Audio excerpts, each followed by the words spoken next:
Now, for more analysis, I spoke with Jeff Moon, a former assistant US trade representative for China affairs.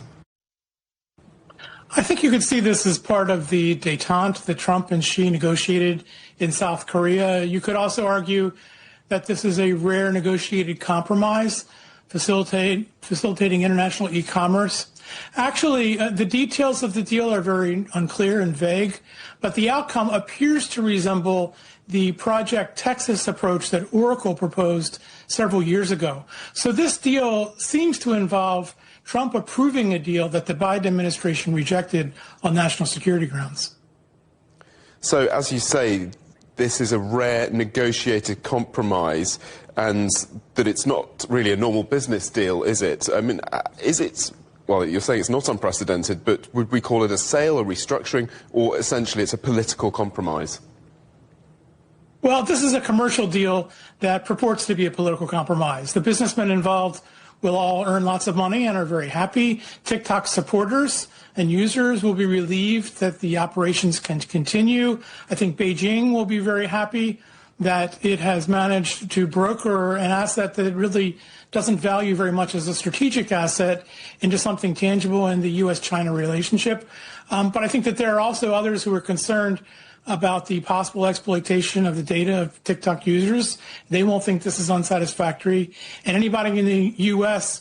who suspects that Beijing might use the algorithm to promote Chinese content won't be satisfied either. Is it accurate to call this a win-win deal, and how would we interpret Beijing's apparent approval of this? Is it a concession? Is it a strategic calculation? I think on Beijing's part, this is a strategic calculation. As I said, they don't really value TikTok as a strategic asset, although they would like to preserve, and they do value unique Chinese technology, which is the case here. But this was they had the ability here to broker something that wasn't valuable to them, and within the context of the overall relationship, maybe get concessions from Trump because Trump wanted this so much.